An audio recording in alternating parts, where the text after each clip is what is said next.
လက်စားပုံသေးလေးနဲ့ရက်တည်နေရတဲ့ဒူလေးက inflation ငွေကြီးဖောင်းပွားမှုဆိုတာတကယ့်ကိုခေါင်းခဲစရာပဲနော်ဝင်ငွေကတိုးမလာဘူးဒါပေမဲ့ကုန်စည်နှုန်းတွေကတော့တစ်နေ့တစ်ခြားတက်နေတာဒီလိုဖြစ်လာတဲ့အခါကိုလက်ထက်ကပိတ်ဆိုင်ရဲ့တန်ဖိုးကတဖြည်းဖြည်းနဲ့ပါသွားတယ်လို့ခန်းစားရတယ်မလားကဲဒီနေ့မှာတော့လေဒီပြဿနာကိုဘလို့လက်တွေ့ကြကြကင်တွယ်ဖြေရှင်းမလဲဆိုတဲ့နည်းလမ်းတွေကိုတစ်ဆင့်ချင်းစီအတူတူကြည့်သွားကြအောင်ဒီမေခွန်းကတော့လာစာနဲ့အလုံးလုံးနေသူတိုင်းရင်ဆိုင်နေရတဲ့မေခွန်းတစ်ခုပါပဲလာစာထုတ်တဲ့နေ့တော့ပြောလာပေါ့နော်ဒါပေမဲ့တိတ်ချစဉ်းစားကြည့်လာစာကဏ္ဍကအရင်လကအတိုင်းပဲဒါပေမဲ့အရင်လကဒီပိတ်ဆိုင်နဲ့ဝယ်လို့ရတဲ့ပစ္စည်းတွေကိုဒီလမှာအကုန်ပြန်ဝယ်လို့ရသေးလားမရတော့ဘူးနော်အဲ့ဒါမျက်စိနဲ့မမြင်ရတဲ့သခိုးတရားလိုပါပဲငွေကြေးဖောင်းဖို့မှုကကျွန်တော်တို့ရဲ့ဝယ်နိုင်စွမ်းအားကိုတိတ်တိတ်ကလေးခိုးယူတွားနေတာပါဒီပြဿနာကိုဖြေရှင်းဖို့တဲ့အဓိကတော့ချက်ကဒီမှာပါဒါက mindset ကိုအရင်ပြောင်းရမှာလူများစုကဘယ်လိုလုပ်လဲဆိုတော့လာစာရပြီး300ရှိရတယ်3လာကုန်လို့ပေါ်မှာစုမယ်ဆိုတဲ့ပုံစံအဲ့ဒါကမားနေတဲ့နီလမ်းမှာအမှန်ကန်ဆုံးကဘာလဲဆိုတော့လာစာရတာနဲ့တောမို့တောင်မစင်စားတဲ့ခင်မှာကိုစုမဲ့ဒါမှမဟုတ်ယင်းနိမ့်မှန်တဲ့ပုံမှန်တော့ချက်ချင်းအရင်ဖယ်ထားလိုက်ရမှာပြီးမှကျန်တဲ့ပတ်စံနဲ့လာကုန်တီအောင်တုံးဆွဲရမှာဒီအလဲချင်းလေးတစ်ခုကငွေကြေးစီမံခန့်ခွဲမှုမှာတက်ကက်ကိုအလဲပြောင်းကြီးတစ်ခုဖိသွားစေနိုင်ပါတယ်ကဲဒီနေ့မှာကျွန်တော်တို့အဓိကပိုင်းငါပိုင်းကိုကြည့်သွားကြမယ်ပထမဆုံးအခြေခံအုတ်မြစ်ကိုဘယ်လိုတီးဆောက်မလဲပြီးရင်ငွေကြေးဖောင်းပွဲမှုကိုအနိုင်ယူဖို့ဘယ်လိုရင်းနှီးမြှုပ်နှံမလဲနောက်ပြီးအကောင်းဆုံးအကာအကွယ်ကဘာဖြစ်မလဲပြီးတော့လာစာစားတွေကြားရောက်တဲ့ထောင်ချောက်တွေကဘာတွေလဲနောက်ဆုံးမှာတော့အနစ်ချုပ်လိုင်းညွန့်ချက်တွေကိုပြောပြသွားမှာပါโอเคပထမဆုံးအပိုင်းကိုဆက်လိုက်ကြရအောင်အခြေခံအုတ်မြစ်ကြီးဆောက်ခြင်းပေါ့ဆိုတော့ပိုက်ဆံကိုတိုးပွားအောင်လုပ်ဖို့မစင်စားခင်မှာကိုလက်ထဲကိုဝင်လာတဲ့ပိုက်ဆံကိုအရင်ဆုံးထိန်းချုပ်နိုင်ဖို့လိုပါတယ်အိမ်မဆောက်ခင်အုတ်မြစ်ချရတယ်လို့ပါပဲဒီအဆင့်ကအရန်အရေးကြီးပါတယ်ဒီမှာလက်တွေ့ကျတဲ့ budget ဥမာတို့ကြည့်အောင်50 20 20 10 စီမင်းလို့ခေါ်ပါတယ်ဆိုတော့ဝင်ဝင်နဲ့90ရာခိုင်နှုန်းကိုအိမ်လာခမီတာခတ်လိုမျိုးဖြစ်မနေလို့ရတဲ့အခြေခံ30ရက်တည်းအတထားမယ်20ရာခိုင်နှုန်းကတော့စူဖိုးနဲ့ရင်းနှီးမြှုပ်နှံဖို့တည်တံ့ဖျက်ထားမယ်နောက်ထပ်20ရာခိုင်နှုန်းကနေ့စဉ်စားရတော့ယူတော့နောက်ဆုံး10ရာခိုင်နှုန်းကတော့ကိုယ့်ကိုတိုးတက်ဖို့တင်နန်းတက်တာမျိုးစားဝယ်ဖတ်တာမျိုးတော့ပေါ့ဒီနေရာမှာအရေးကြီးဆုံးအချက်ကဟောဒီ20ရာခိုင်နှုန်းစုမဲ့ပိုင်ဆိုင်ကိုငွေသားအတိုင်းမထားပဲတန်ဖိုးတက်နိုင်တဲ့ပိုင်ဆိုင်မှုတစ်ခုအဖြစ်ကြောင်းလဲပြဖို့ပါယင်းနှိမ့်မြတ်မှုတွေအကြောင်းမပြောခင်မှာကိုယ့်အတွက်အကာအကွယ်တစ်ခုအရင်လှုပ်ထားဖို့လိုတယ်အဲ့ဒါကတော့အရေးပေါ်ရန်ပုံငွေ emergency fund ပါပဲဒါကဘာနဲ့တူလဲဆိုတော့လေကိုယ့်အတွက်အသက်ကအင်ဂျီလိုမျိုးဘေးကင်းရေးပိုက်ကွန်လိုမျိုးပဲမတော်စားအလုပ်ပြုတ်သွားတာတို့နေမကောင်းဖြစ်တာတို့လိုမမျောလင်းထားတာတွေကြုံလာတဲ့ခါငွေကြီးရဲ့အတုခမရအောင်ကာကွယ်ပေးမှာပါโอเคရေပေါ်ရန်ပုံငွေဘလောက်စုရမလဲပန်းနိုင်ကအရှင်းရှင်းလေးပါကိုယ့်ရဲ့လာဆန်30ဒါမှမဟုတ်လာစာရဲ့အနည်းဆုံး3လစာနဲ့6လစာအထိကိုအဲ့ဒီရန်ပုံငွေထဲမှာစုထားတာပါမယ်ဒါကတိကျပြီးလက်တွေ့ကျတဲ့ target တစ်ခုဖြစ်ပါတယ်ကဲအခြေခံအုံငွေလဲခိုင်ပြီးအရေးပေါ်ရန်ပုံငွေလဲရှိပြီဆိုရင်တော့ဒုတိယအဆင့်ကိုတက်လို့ရပါပြီအဲ့ဒါကတော့ယင်းနှိမ့်မြှုပ်နှံခြင်းပါပဲဆိုတာကကိုယ့်ရဲ့စုငွေတွေကိုဒီအတိုင်းမထားတော့ပဲငွေကြေးဖောင်းပွားနှုန်းထပ်ပိုပြီးမြန်မြန်တိုးပွားလာအောင်ပိုက်ဆံကိုကိုယ့်အတွက်အလုပ်ပြန်လုပ်ခိုင်းတော့မှာပါလာစာနဲ့အလုပ်လုပ်နေသူတွေအတွက်အဟိကယင်းနှိမ့်မြှုပ်နှံမှုရွေးချယ်စရာ3ခုကိုကြည့်လိုက်ရအောင်ပထမတစ်ခုကရွှေပါ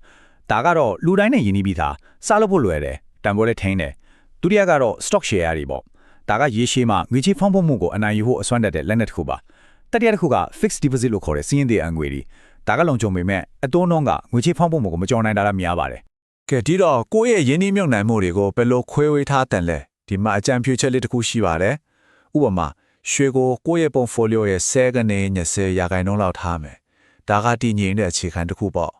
stock တွေကိုတော့15ကနေ30ရာခိုင်နှုန်းလောက်ထိထားလို့ရတယ်ဒါမဲ့ရေးကြည့်တာကဘဟုတုတရှိမှတာဆိုတဲ့အချက်ပဲတေချာလေ့လာပြီးမှဝင်တဲ့ကန့်တာပါဟုတ်ပါတယ်အထူးသဖြင့် stock စစ်ကွက်လိုနေတာမျိုးမှာယင်းနှိမ့်မှုနဲ့တော့မယ်ဆိုရင်ဒီစကားကရွှေလိုတန်ဖိုးရှိပါတယ်မျက်စိပိုက်မဝင်ပါနဲ့သူများပြောတိုင်းမယုံပါနဲ့ကိုယ်တိုင်ထေချာမလိလာပဲသူတည်တနာမလို့ဖဲနဲ့ကိုယ့်ရဲ့ပိတ်ဆန်တွေကိုဖြစ်မထည့်လိုက်ပါနဲ့ဒါကအန်ဒီရဲ့အယမ်းများပါတယ်ကဲဒါဆိုစတော့မှာ smart ကြနဲ့ဒါဝင်တီးတီးချင်းလေးမြုံနှံချင်းရဲ့ဘာတွေလို့ရမလဲအချက်3ချက်ရှိပါတယ်တဲ့အခြေခံတွေကိုတေးသေးချာချာလေ့လာပါနှစ်ကြီးမားပြီးတင်ငင်တဲ့နာမည်ရပြီးသောကုမ္ပဏီကြီးတွေကိုပဲရွေးချယ်ပါ3ဒါကအရေးကြီးဆုံးပ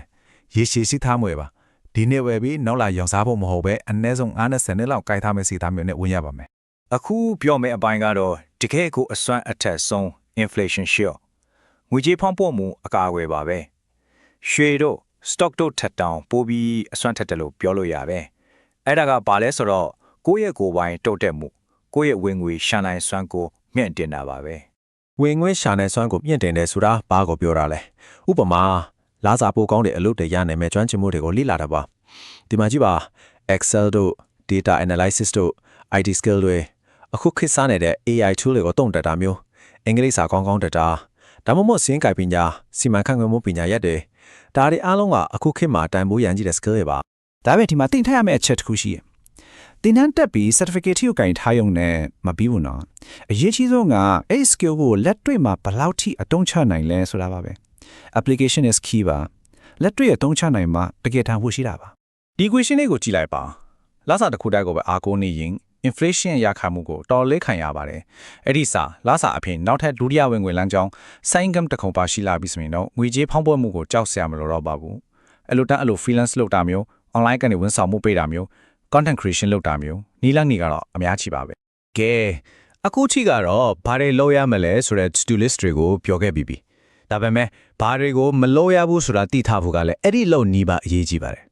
ဒီငွေကြေးခရီးလမ်းမှာလာစာစားတွေကြာရောက်တတ်တဲ့ထောင်ချောက်တွေအကြောင်းကိုကြည့်လိုက်အောင် ဒီထောင်ချောင်း၄ခုကိုတော့တတိထားပြီးရှောင်ရပါမယ်နံပါတ်1ကိုယ့်ရဲ့ချင်းမြင့်တင်ကိုမစ조사ပဲကုမ္ပဏီကလာစာတိုးပေးမဲ့အချင်းကိုပဲထိုင်ဆောင်နေတာနံပါတ်2စုထားတဲ့ပိတ်ဆန်တွေကိုယင်းနှိမ့်နာမှုမလုပ်ပဲငွေထားအတိုင်းပဲဘဏ်ထဲမှာအများကြီးစုပုံထားတာနံပါတ်3ဟူလူပြောကောင်းတိုင်းဒီဟာခေတ်စားတိုင်းကိုယ်တိုင်မလေ့လာပဲယင်းနှိမ့်နာမှုတဲ့နောက်ကိုလိုက်လောက်တာနောက်ဆုံးနံပါတ်4ကတော့အကျွင့်နဲ့လူနေမှုအဆင့်တန်းကိုမြင့်တင်တာပါဒီအချက်တွေကကိုယ့်ရဲ့ငွေကြေးပန်းတိုင်ကိုဖျက်ဆီးပစ်နိုင်ပါတယ် ကဲနောက်ဆုံးပိုင်းကိုရောက်လာပါပြီဒီနေ့ပြောခဲ့သမျှအချက်တွေအလုံးကိုအနည်းချုံနိုင်မယ်ဆိုရင်ငွေကြေးဆိုင်ရာအောင်မြင်မှုကအဓိကတော့ချက်ကြီးနှစ်ခုပဲရှိပါရဲ့ ပထမတော့ချက်ကတော့ရလာတဲ့လာစာကိုတုံးဖြုံးပစ်ဖို့မဟုတ်ပါဘူးအဲ့ဒီအစားတန်ဖိုးတက်နိုင်တဲ့ဒါမှမဟုတ်အနည်းဆုံးတန်ဖိုးထိန်းနိုင်တဲ့ပိုင်ဆိုင်မှု asset တွေအဖြစ်ကိုပြောင်းလဲပြရမယ်ရွှေတို့ stock တို့လိုမျိုးပေါ့ဒါမှ inflation ကကိုယ်ပိုင်ဆိုင်ကိုတိုက်စားတော့တာကိုကာကွယ်နိုင်မှာပါ ဒုတိယနဲ့အရေးကြီးဆုံးတော့ချက်ဒါကတော့အကောင်းဆုံးလက်နက်ပါပဲအဲ့ဒါကတော့ကိုယ့်ရဲ့ဝင်ငွေကိုအမြဲတိုးမြင့်နေဖို့ပါပဲကိုယ်ဝင်ငွေတိုးနှုန်းကငွေကြေးဖောင်းမနှုန်းတဲ့ပုံမြတ်နေမြတ်ကာလပတ်လုံး inflation ကိုကြောက်နေစရာမလိုတော့ပါဘူးဒါဟာရေရှည်မှာအထီအောင်ဆုံးကာကွယ်နေပါပဲ ကဲဒီနေ့ပြောခဲ့တာတွေကိုပြန်စဉ်းစားကြည့်ပြီးကိုတီမေကုန်းလေးပြန်မေးကြည့်အောင်ကိုယ့်ရဲ့ငွေကြေးခီးလန်းအတွက်ပထမဆုံးတိစောက်မဲ့ပိုင်ဆိုင်မှုကဘာဖြစ်မလဲအရေးပေါ်ရန်ပုံငွေလားရွှေနည်းနည်းလေးလားဒါမှမဟုတ်ကိုယ့်ရဲ့ skill တစ်ခုခုကိုပြင်တင်တာလားအဖြစ်ကိုအခုပဲစပြီးစဉ်းစားလိုက်ကြရအောင်